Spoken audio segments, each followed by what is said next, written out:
He's not a bat, he's a man who fights crime. And we're gonna watch him fight for a minute at a time. With John and Niall and a guest who doesn't rhyme. It's Bat Minute!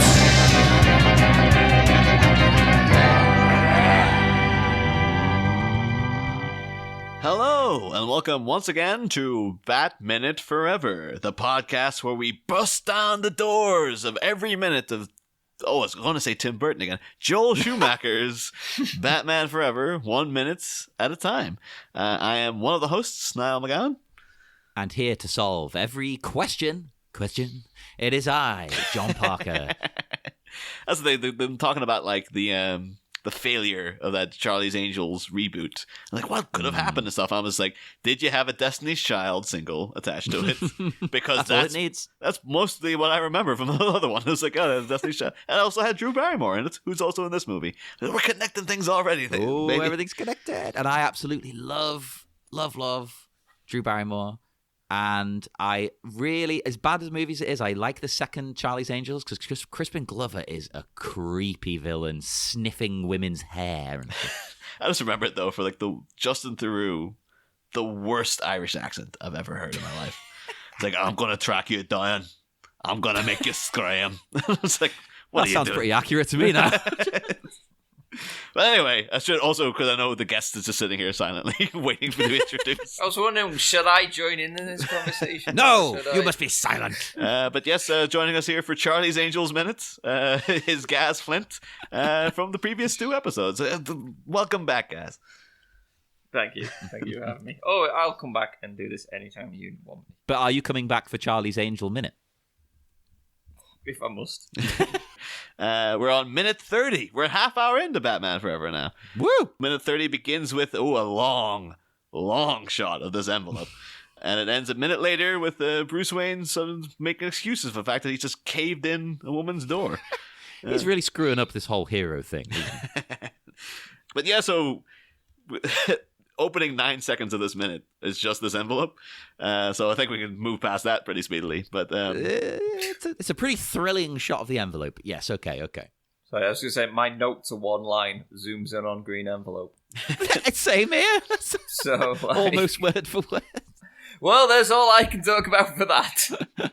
See you next week, everybody. I'll give it like at least like it's into like the black on green instead of it was green on black in the previous one. So this is now like you're getting closer to the finished Riddler, like what he's going to be about. He's tinkering with it a bit. Yeah. So now he's like, oh, I like that one better. But I guess everything around him is just all green and black. Like a giant sign outside his freaking window and stuff. So it's like, well, maybe it's the only colors he knows of are green and black. I was actually thinking, I remember last week as well that I think it was Rob Lumley was talking about like, oh yeah, the mid-90s had a real severe hard-on for green. Like lime green was everywhere. Me too. That's probably why it's my favorite color. I'm actually thinking back. It's like I remember like the video for like Beautiful Stranger, Madonna. That was all lime green everywhere all the time. The friggin' Answers from the Great Beyond, the R.E.M. video. That had loads of green in it and stuff too. That was mid-90s. Semisonic Closing Time. That's garish green lighting everywhere. Friggin' The Matrix was all green as well. Like, oh, that's true. Like mid-90s. Maybe Edward Nygma, it's not so much just him. This is like, well, this was the 90s. Everybody was just into green all the time. Yeah. And the mask. Oh, the mask, of course. Yeah. And it's impacted my brain, clearly. Oh, we'll actually say, though, a weird thing tying into the mask is because we get, establishing a shot of Ms Meridian's office or like the building that her office is within. Yeah, this looks a bit like the financial kind of bit of Liverpool. It does, actually, yeah. But you see, this, I'm not too sure if it's supposed to be the time of day or something, but like the sky has got this weird pinkish hue. And I don't know if it's like, is this near dusk? Or is it just that, like... Because we saw, like, in previous minutes, like, oh, the sky when the bat signal was up, when Bruce Wayne was talking to Edward Nygma, was, like, a dark red, much like the animated series and stuff.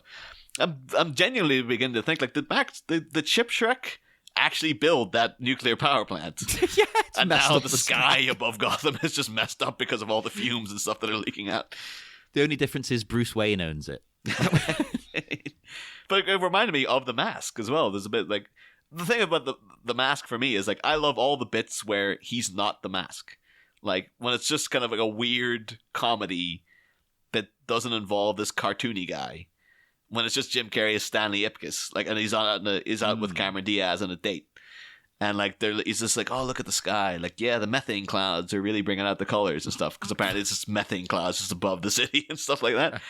That's all the stuff I'm into, with like the kind of mild social satire and the kind of weird Joel Schumacher-ish kind of visuals and stuff. Yeah, very. And as soon as he puts on the mask and it gets into like, oh, smoking and all that, I'm like, oh, I'm out. But no, you take it in the context of when it came out, it was revolutionary. That type of comedy was all the rage. Bruce pulls up to the building here. It's in front of City Hall.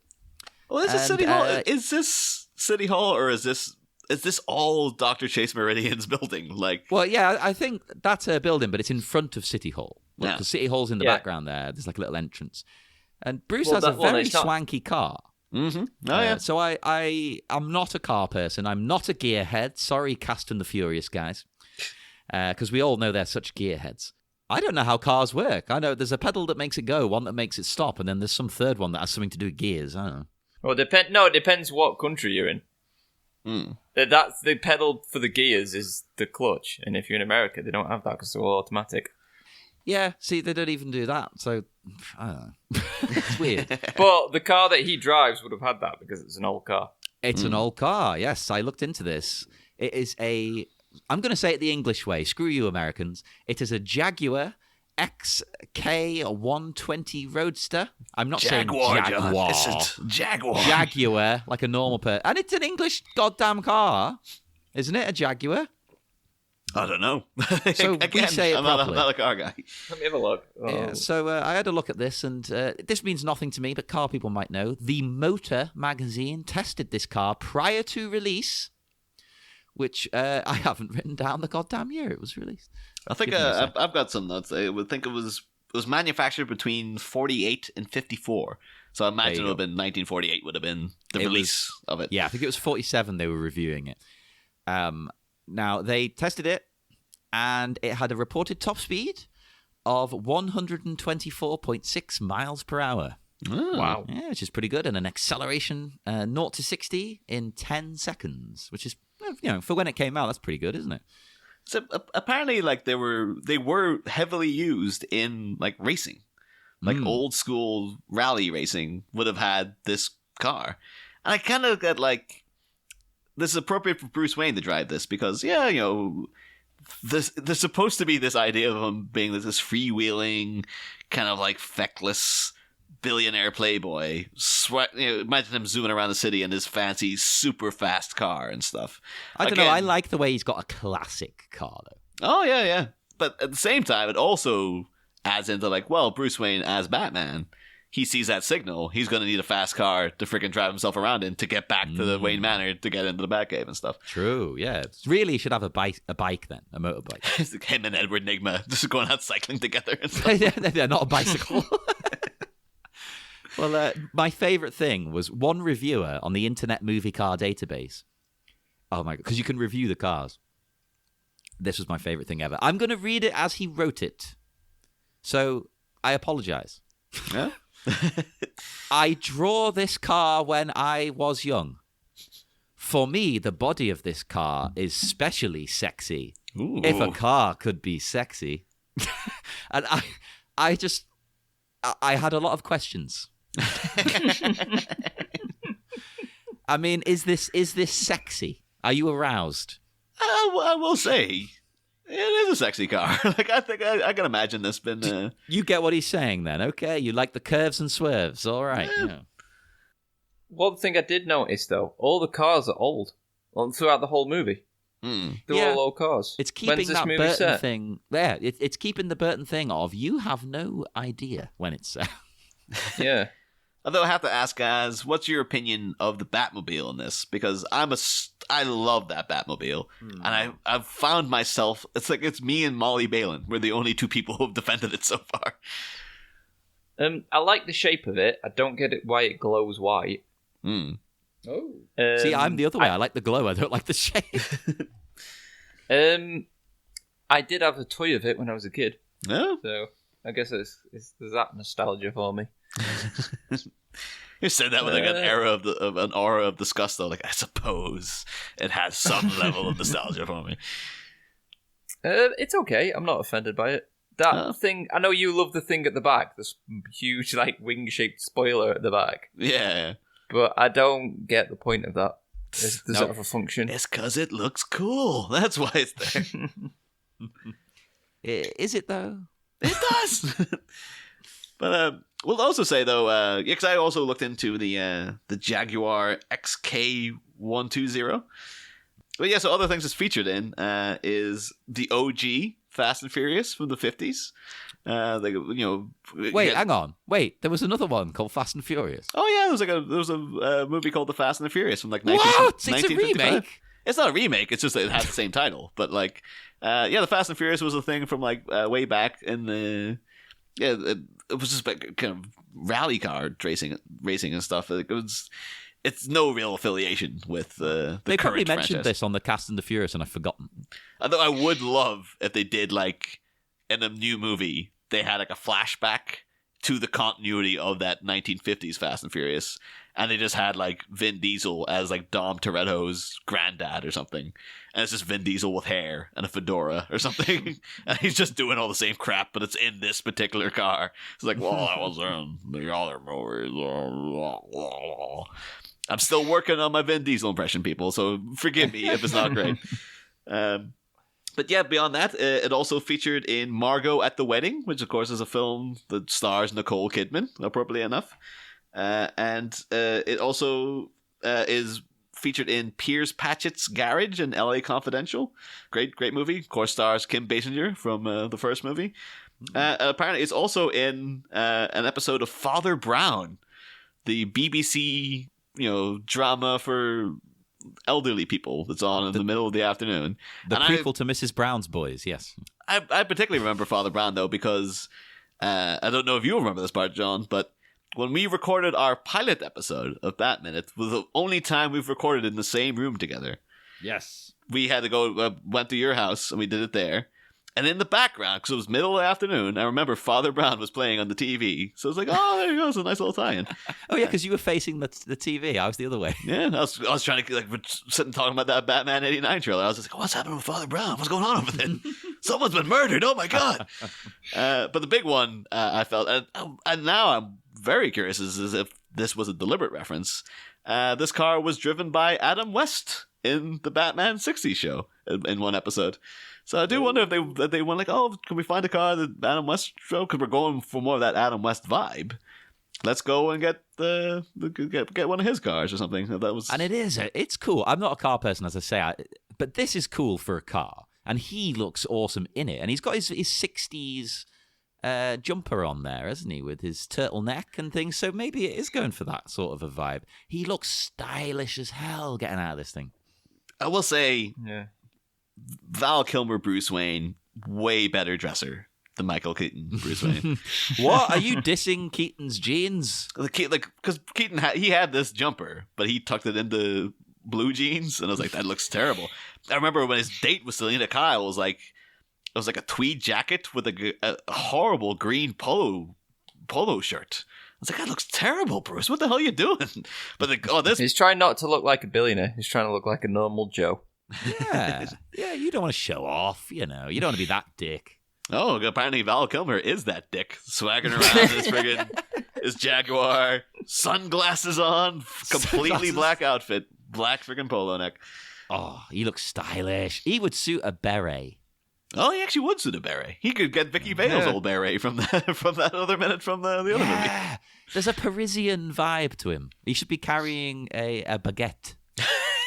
Well, that's a thing. It's a constant thing in movies and TV. People coming home from doing the shopping, big brown paper bags full of shopping. Always baguettes. They always have baguettes sticking out of them. I buy never baguettes buy a lot. I've never. You don't buy a baguette?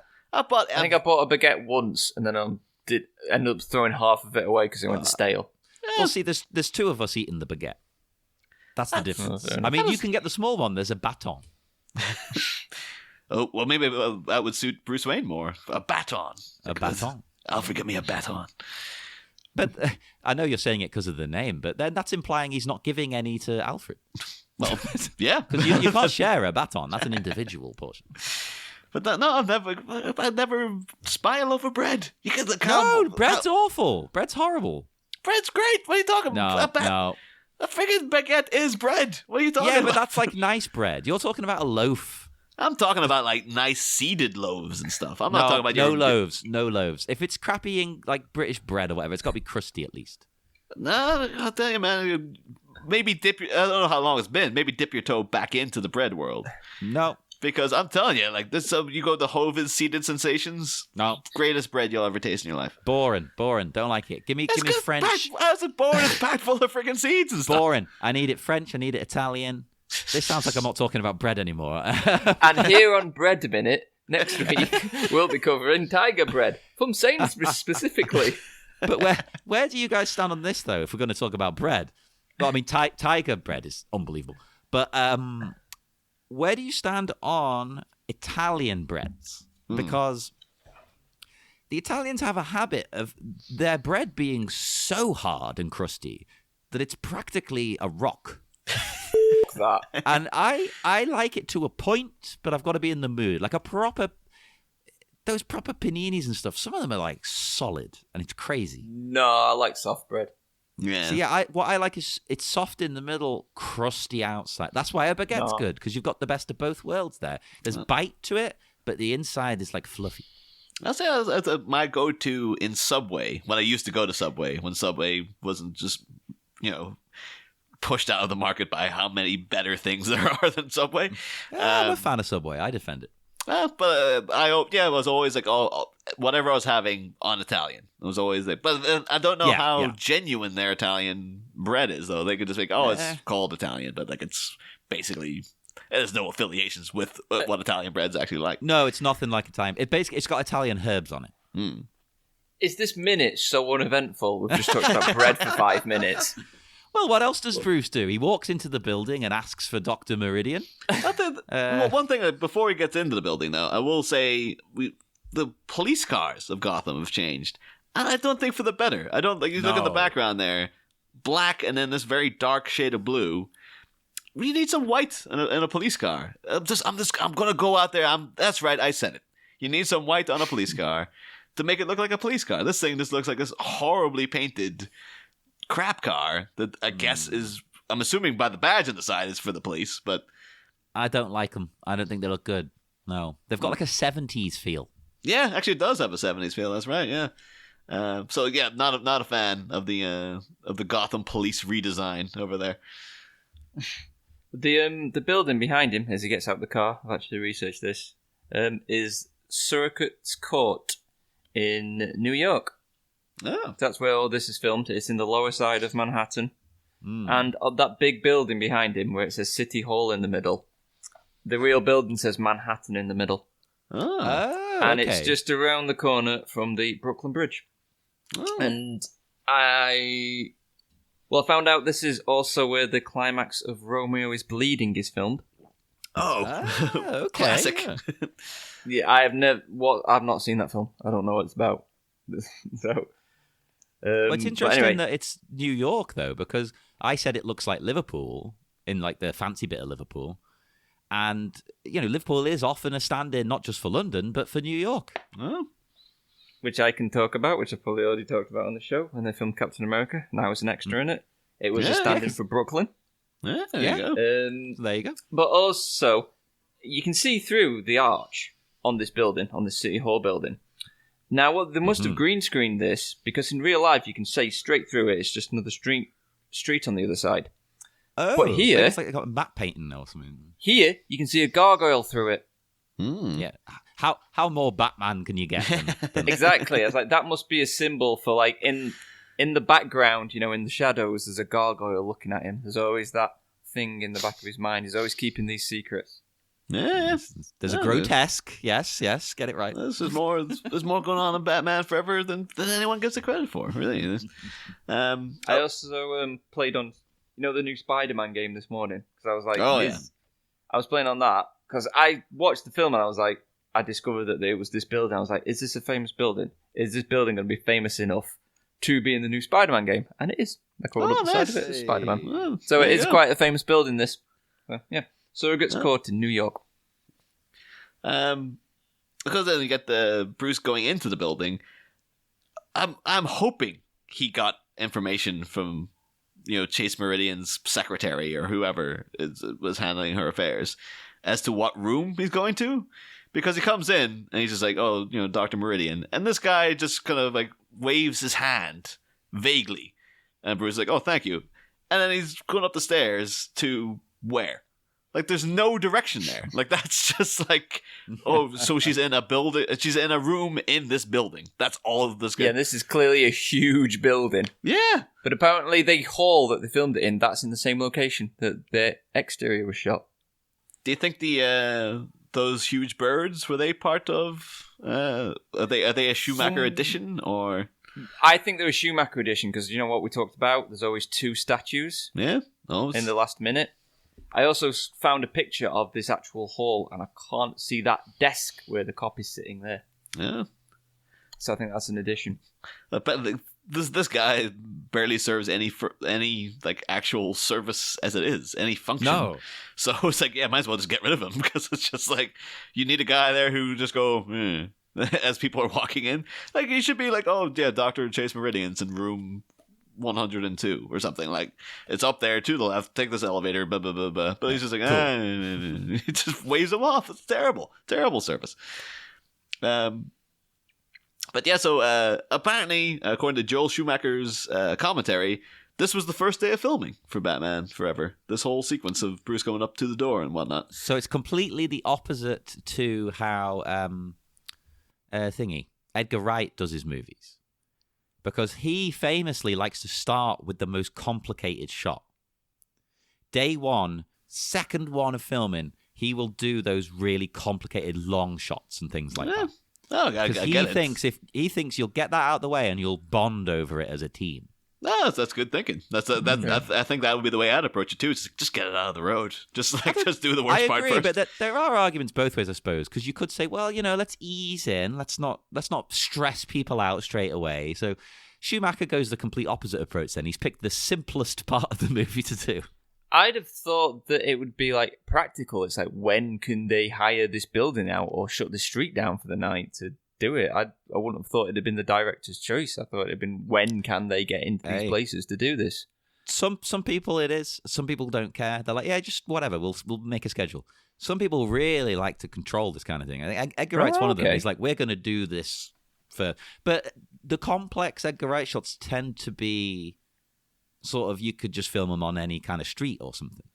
I think like Shaun of the Dead, didn't he start with that long shot where he's walking to the shops? Yeah, that thing. It's like that kind of thing, That's it. No, I totally, I admire that idea, because that is just like, yeah, get the worst of it over, and then even if people are having a terrible time, you're like, it all gets better from here. And instead of having in the back of your mind like, oh Christ, we have to do that thing, you'll be like, no, everything's in comparison, everything's so much simpler. So this should be a much, much easier shoot and whatnot.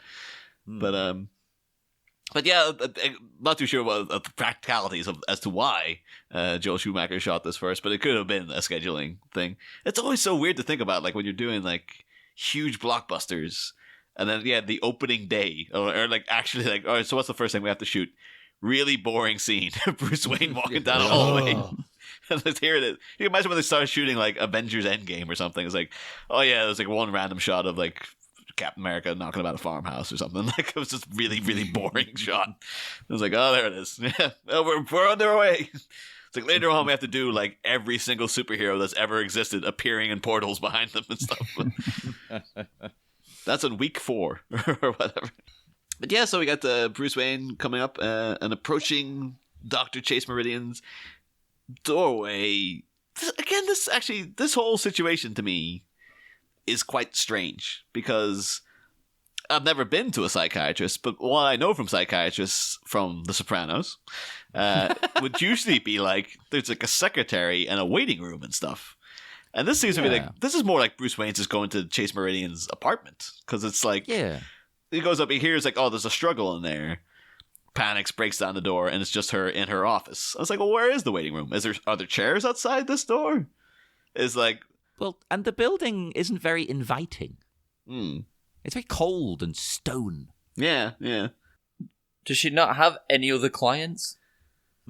She doesn't need them, baby. Actually, hasn't she been called in? Where does she live? Does she live in Gotham? I think she has been. She's moved to Gotham. Yeah, and she's and brought in as a specialist and whatnot. But yeah, it is just like again, much like kind of Vicky Vale. But at least Vicky Vale's apartment made sense, like in its own way. But this is like so. Here's another thing. Okay, we find out next minute. Bruce Wayne had this appointment. Like he's scheduled to arrive here at this time. There's no waiting room. There's no secretary. There's one asshole downstairs who's just like go wherever you want. And it's like so he breaks in this door.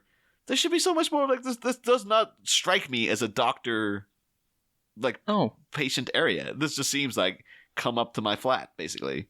Unless maybe that is what she's doing. Maybe she is just like, I have to do it from the house because I don't have an office here. Like this is literally where I live. Well, she's not prepared for him. She's just practicing the boxing. Again, he says in the next minute he has an appointment. Why is she practicing boxing at this time of day? Why is he going to her anyway? He knows that she's not reliable as a psychiatrist because when they're supposed to be talking about Two-Face, she's just coming on to him. As Batman. Like, what he just wants to bang her. That's the only reason he's going. He's not going for like a professional consultation. It's just he's like, hold on, intrigued. That woman wanted to bang me as Batman. I can't go to as Batman in the middle of the day. I can go to as Bruce Wayne. I'm gonna go and try and bang her. That's exactly what he's doing. Yeah, he's like, well, maybe she'll want me like this. Hopefully, there is allusions in the drafts of the script and whatnot as to why Bruce Wayne's actually here. We find out next week he's here to ask her advice on the letters and stuff he's receiving.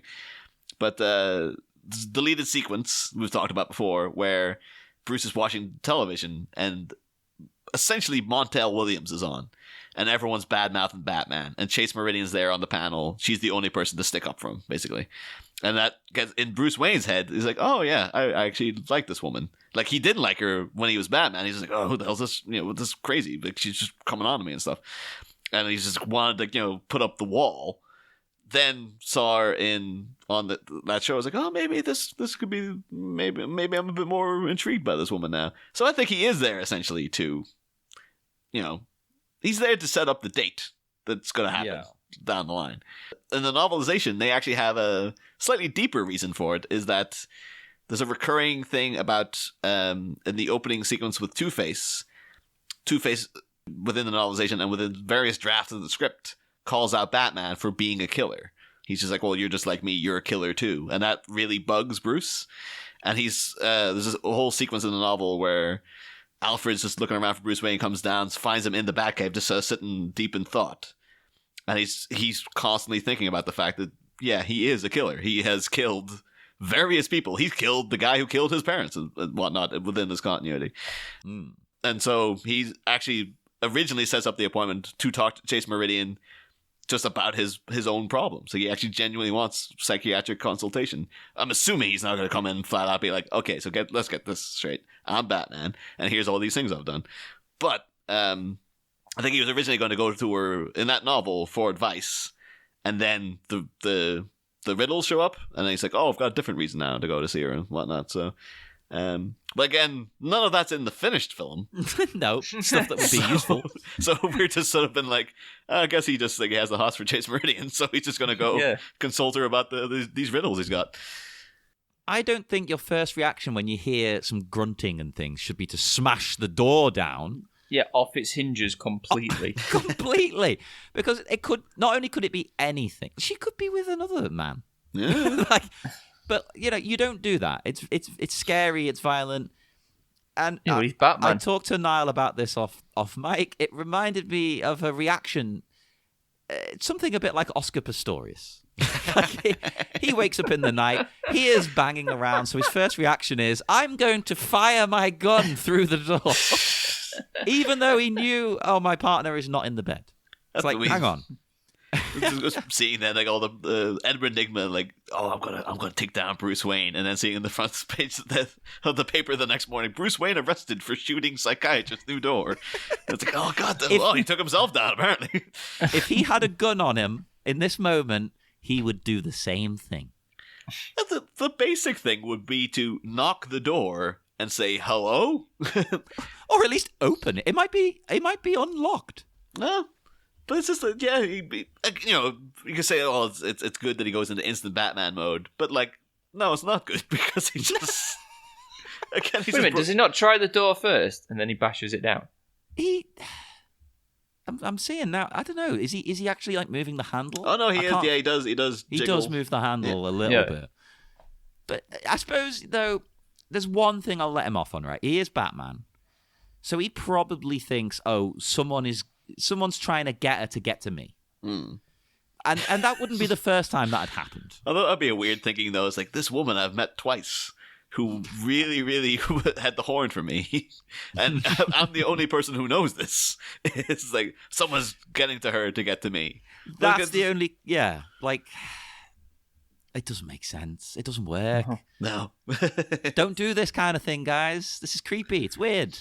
And he's trying to woo her as Bruce. This isn't helping. I think he thinks she's maybe in trouble getting beaten up, so he smashes down the door to go and help her. Yeah. You know how you could solve that problem, though? Is if she had a secretary or any kind of waiting room system where someone else could be to be like, wait a minute, what's happening in there? Also, I've not been to a psychiatrist in this sense. I've been for therapy or whatever, but having a punching bag in the office, it's pretty weird. I actually kind of like it, though. I think maybe she might have potentially, volatile, angry, incel-ish kind of clientele. Yeah, she could have Arthur Fleck in there and be like, boxing therapy. Then, yeah, but by all means, if you have any frustration, take them out in the bag. That's a great idea. You can voice your frustration, and each time you do one, you can smack the bag.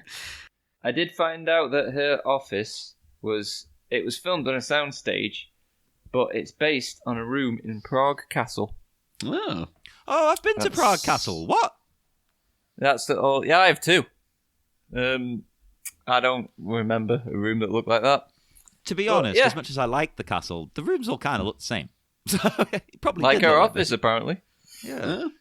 I will say, actually, as well, you can see from around the office, she is only just moving in because you got a load of pictures on the floor and stuff and things that haven't been hung up. So I don't know. I want to make an excuse for this woman. It could be like, well, she has an appointment with Bruce Wayne, but she kind of forgot about it, maybe because again, she doesn't have a secretary. Yeah, it's unusual that he would show up at this time when she's not even completely moved in to the new place and whatnot. But it's just thought it was it's a strange setup. It's like, again, if these are office hours, what the hell why are you working out in the middle of office hours? It doesn't make it, unless this is like 7 a.m. or something. But then you can't tell with the weird pink sky. It could be any goddamn time of the day. Plus, when you're a therapist and whatever, you kind of make your own hours, don't you? So she might be doing some work a bit later on. She's got a couple of hours spare. Yeah. Plus, he is a billionaire, and he can literally go, I will pay you a lot of money so I can come when I want. That's true. You wouldn't say no. No? Yeah. Because of the implication. I will also say, though, interesting bit of the commentary with Joel Schumacher here. Super sexually charged Joel Schumacher. During this little sequence in the commentary, I did enjoy it because he's just like, oh yeah, no one pulls off that leotard quite like Nicole Kidman. And then he follows it up with being like, a lot of people criticize me for like sexualizing all the women and men in my movies, and I've yet to find out what the problem with that is. And he's basically just saying like, well, I grew up in the era of Marilyn Monroe, James Dean, young Brando and stuff. And it's like, if I can find great performers and they also look stunning, why shouldn't I be sexualizing them and making them look the best they can and stuff? And the thing at the same time is, I can kind of I understand the objection if it's only the women. But to be fair to Joel Schumacher, in his movies, and particularly in these Batman movies, he's objectifying the men as well. Everyone's objectified. So I'm kind of on his side. I'm like, well, if you're doing it equally, I guess there isn't a problem, really. There is a difference, though, between making someone look the best they can and objectifying them. Well, that's the thing, dude. I suppose you could say later on when she's tied up on that couch by the Riddler, there's kind of a lingering shot over her legs and stuff. I don't know if Nicole Kidman is herself all that. Oh wait, no, she freaking was in that negligee and stuff when she was talking about for no reason. Yeah, when she was on the roof and she signals a bat signal. Yeah, but at the same Wearing time, That's not lingerie. appropriate clothing to be on a rooftop. No, it'd be freezing. Come warm me up, Batman. but at the same time, it could be you're gonna get some shots of badass later on in this movie. So he's evening it out. Bat nips, baby. But I was wondering though, in the background though, there is a picture she's not hung up. I don't know what this picture is because I don't really know how you'd even search for this. It's just because there's it looks like a bunch of knights getting sort of maybe it's I would say Don Quixote, but there's 3 of them at least, and then there's someone clawing at some. I'm trying to see this. That's Oh, there. Okay, yeah. And there's someone clawing at some curtains, and I'm assuming she's into knights. That's why she's into the Dark Knight. Is that a thing, or is there more to this painting than? Because I'm not too sure. I'll have to actually. Let's see if it's in the next minute. I'll try to look more into this painting to see if there's if it's famous or if there's something more to it. But all of these things, they're not put there accidentally. They're always going to be there for a reason. So I'm just wondering what the hell this painting actually is, and what is it alluding to? What does it say about the character of Chase Meridian?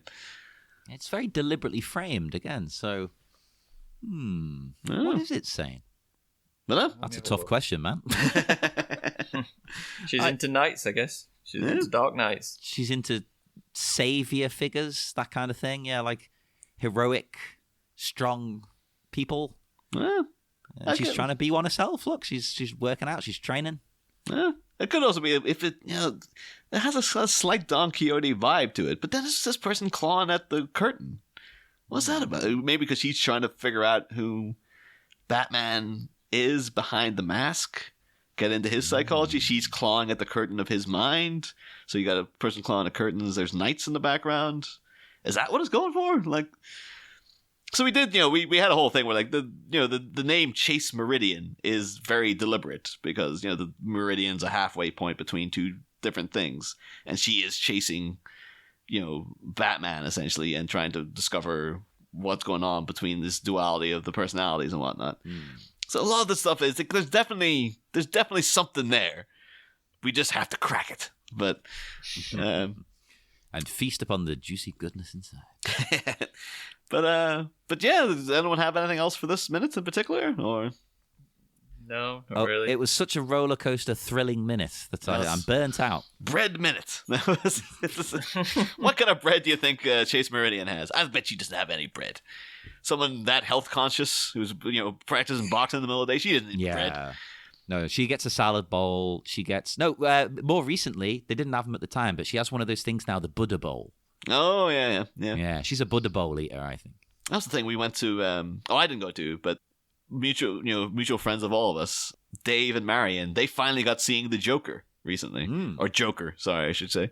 And I was just because Dave was saying, "Oh yeah." Afterwards, we went to Wagamama, and he's just saying, "Oh, it was so awkward because he knew the film was going to be depressing because I was saying to him "Oh, there's no fun about the Joker. It's a dark film." But I don't think Marion knew. Apparently, that he was sitting trying to enjoy his Wagamama, and he's like, "Yeah." She was just sitting in the corner going, "How can we bring another child into this world?" After watching Joker, she was like, "It's just so depressing. Society's like that and stuff." Oh, that's perfect. That's the reaction you want. Yeah. I remember asking about it, and she's like, "Yeah, that was a rough film." Well, it should be. It's not supposed to be a laugh. Yeah, no. You're not meant to be like, "Oh, gee whiz, that was great." This Joker guy, what a fun life he has. But anyway, this would be the type of week we'd always ask the guest about their history with the movie and stuff. So, Gaz, do you have any distinct memories of seeing Batman Forever for the first time, or any?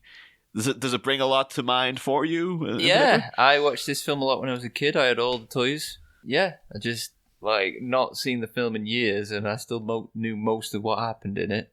It was only the other day. I remember though I did dress up as Riddler for one fancy dress party. I don't know if you guys remember that. We all had to dress. We all went to a party and we all dressed as the theme was villains. Yes, I remember this. I can't remember whose party this was. Was it Kit's? I don't know. But I remember I stole your cane thing that you had. I didn't have a cane. You had a stick thing at some point. We took photos with it. Right, no, okay. It was someone else's, but you took a photo with it. Yeah, but I actually I just got a green shirt and just made a stencil of a question mark and spray painted it. I don't know what happened to that. It's like, I still got that question mark shirt. Not gonna bother. I should work it into my weekly rotation of clothes. I don't know. I think I gave it to someone. I don't know what happened to it. But this was 10 years ago. So yeah. So remember, I have dressed as Jim Carrey in this movie. Huh? Unlike the Scarecrow, which I've dressed as 5 times. But yeah, I'm good to go if you guys are. Yeah. Yes. We will depart once more. Almost forgot the answer to the riddle from the from riddle. Mondays. The riddle. Yeah. I have not been able to work it out. So what? Someone goes into a building. They were blind, and then they could see. Yeah. There is a house. One enters it blind and comes out seeing. What is it? I don't know. The answer is a school. Wait, hang on. You go in blind and you come out seeing. Yes, because your eyes have been opened to so much more information and whatnot. Now you can see. I was thinking a museum or something like that. I mean, that's close. That's pretty much the same idea. No, I'm gonna hit you. Don't hit me. Go back to the ancient Sumerians who came up with that damn riddle. I'm going to develop a time machine just to punch every Sumerian I can find. But yeah, I'm good to go with this one. If you guys are. Yes, we will depart. Gaz, would you like to remind everybody where they can find you and your YouTube show? If you just search Ginger in Asia, all one word, on YouTube, you should find it there. Cool. And, Gaz, we're going to toss a coin.